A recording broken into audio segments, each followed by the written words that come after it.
Muito bom dia a todos.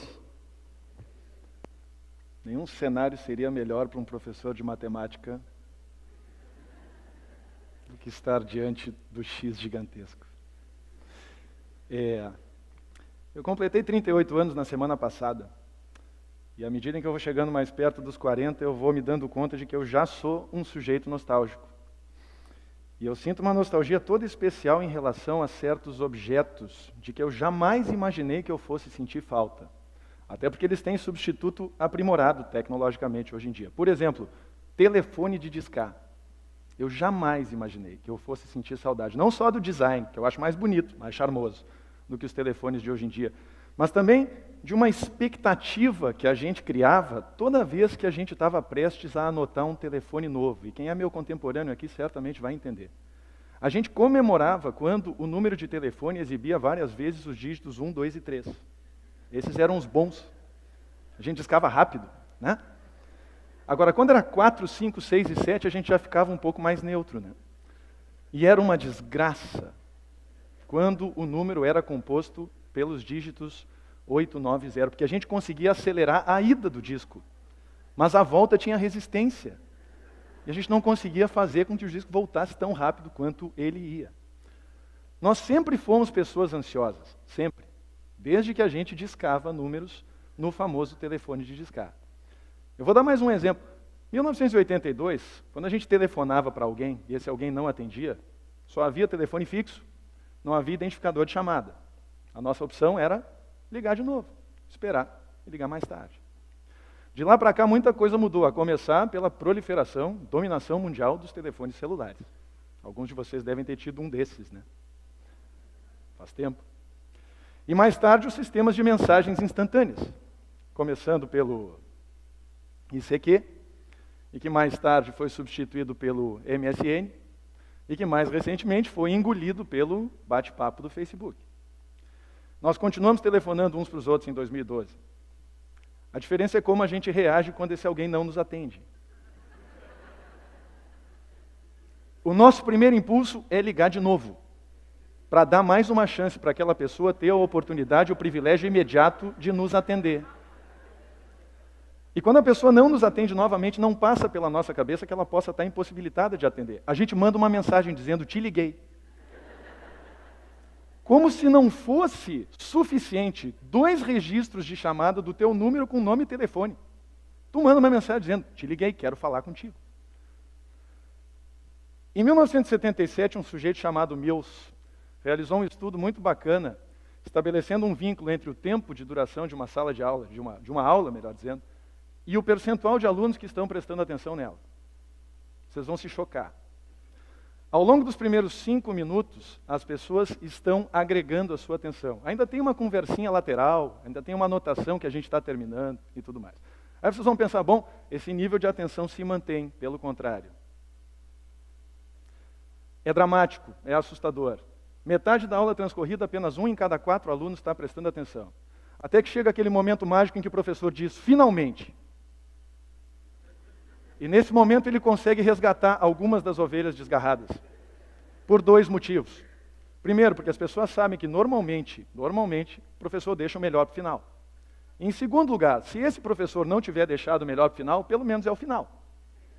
Isso já é bom, né? Quando as pessoas assistem a vídeos na internet hoje em dia, é curioso.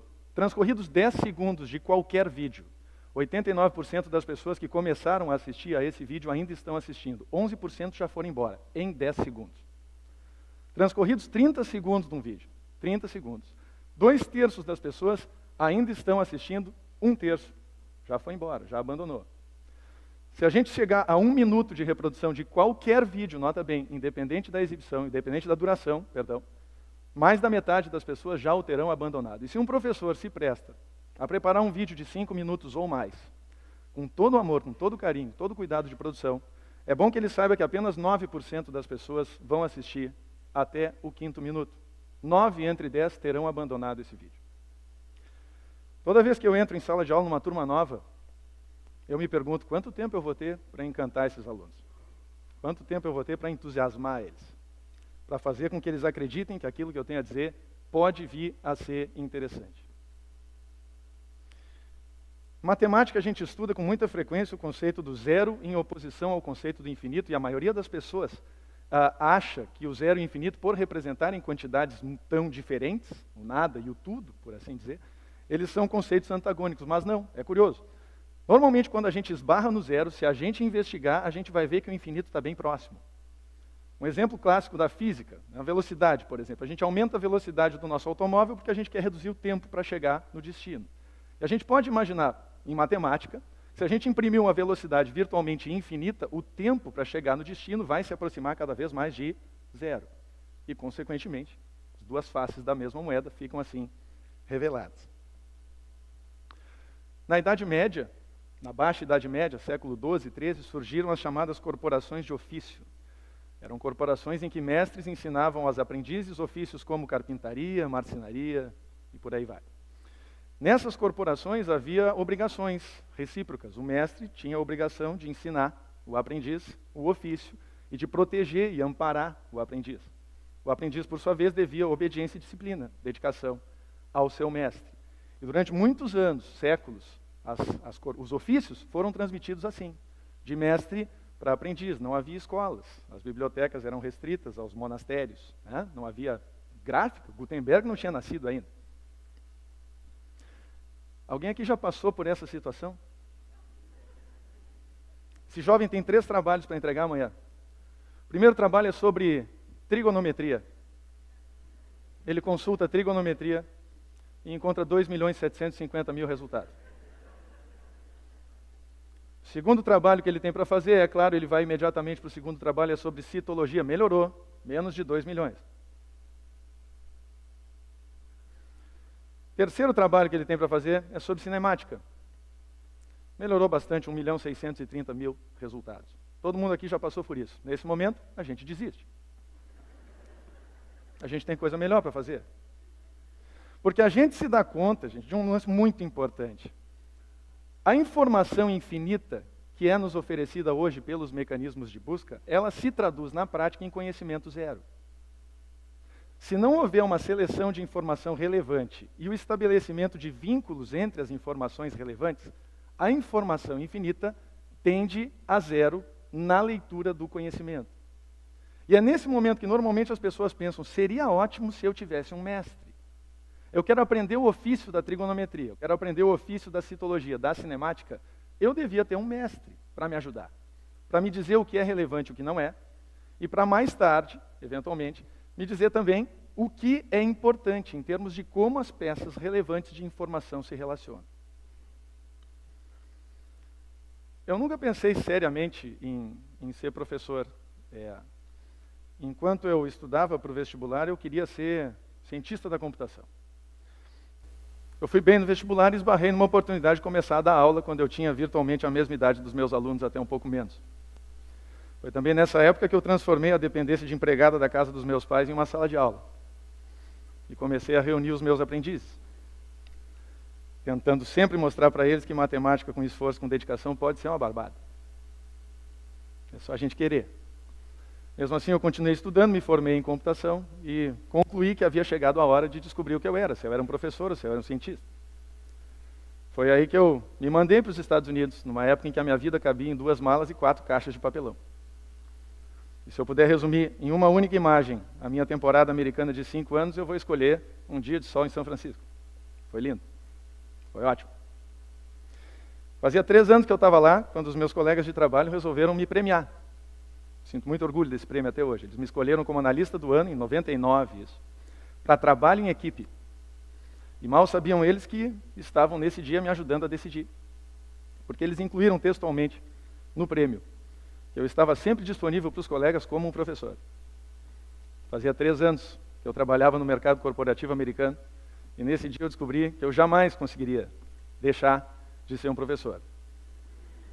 Foi aí que eu resolvi voltar. E aconteceu isso aí. As pessoas ficaram chocadas, perplexas. A primeira coisa que as pessoas disseram foi: Gustavo enlouqueceu. Gustavo vai trocar o sonho americano pelo trabalho com adolescentes, inquietos, irreverentes, desinteressados, às vezes até indiferentes, o que é pior do que ser desinteressado. Optou por uma profissão desprestigiada, que passa por uma crise de identidade terrível, uma crise de autoridade, pior ainda. E para completar, com aquele salário, que a gente sabe. Segundo a Educação Precisa de Respostas, essa campanha fantástica que a RBS está fazendo, 2% dos estudantes do ensino médio querem seguir a carreira de professor. Eu acho um exagero, eu acho que é muito menos do que isso. 90% dos estudantes completam o ensino médio sem saber matemática. O Gustavo enlouqueceu, ele quer ser professor de matemática. Ele podia ser um executivo, ele podia ser um médico, era só estudar, fazer vestibular de novo. Ele podia cursar direito, se transformar num jurista, num magistrado respeitado. Mas não. Ele resolveu ser professor. E em cima disso começaram as especulações. Tem algo estranho aí. O Gustavo fracassou. O Gustavo possivelmente foi demitido.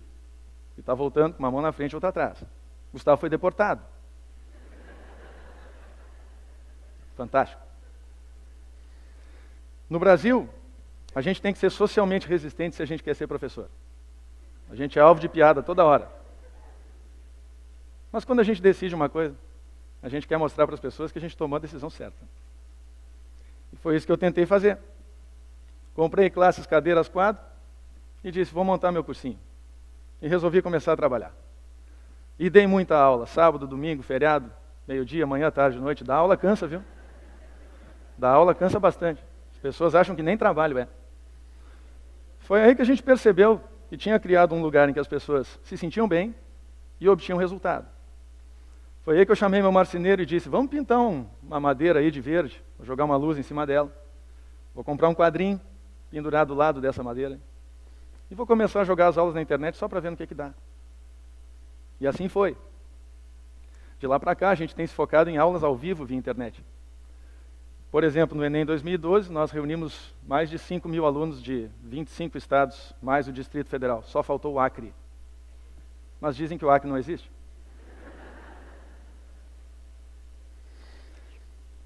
Me pediram para vir aqui falar sobre inovação na educação. Eu fiquei pensando, o que é inovação na educação para a maioria das pessoas? E cheguei à conclusão de que inovar na educação é simplesmente ensinar alguma coisa para alguém. Muita gente jamais teve a experiência de ensinar algo para alguém e critica quem decide ser professor sem jamais ter passado pela experiência de ensinar alguém a fazer qualquer coisa. Quando vocês que nunca experimentaram ensinar alguém experimentarem, vocês vão se dar conta de que a gente não tem como ser um bom professor sem ser completamente generoso. Sem oferecer o melhor que a gente tem. Sem sonegar absolutamente nenhuma informação. E essa generosidade nos alimenta. E não só isso. No momento que a gente é generoso, a gente oferece às pessoas a oportunidade de manifestarem a sua gratidão. E isso é absolutamente fantástico, porque a gratidão e a generosidade, elas criam um núcleo mágico em que uma alimenta a outra. A gente se torna mais generoso à medida em que as pessoas expressam a sua gratidão e vice-versa. As pessoas são gratas quanto mais generoso a gente é.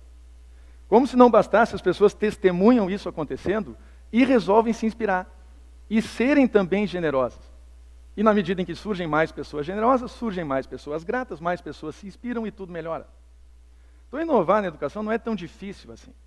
Inovar na educação é um somatório.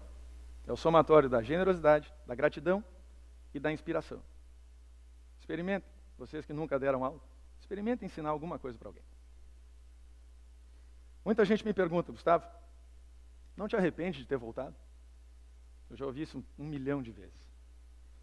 Eu digo, olha, talvez seja porque eu estou chegando perto dos 40, mas cada dia que passa eu me convenço mais de que o arrependimento é o inverso da convicção. Está vendo? E à medida em que eu vou dando aula, eu vou ajudando mais pessoas e essas pessoas se tornam gratas e se inspiram.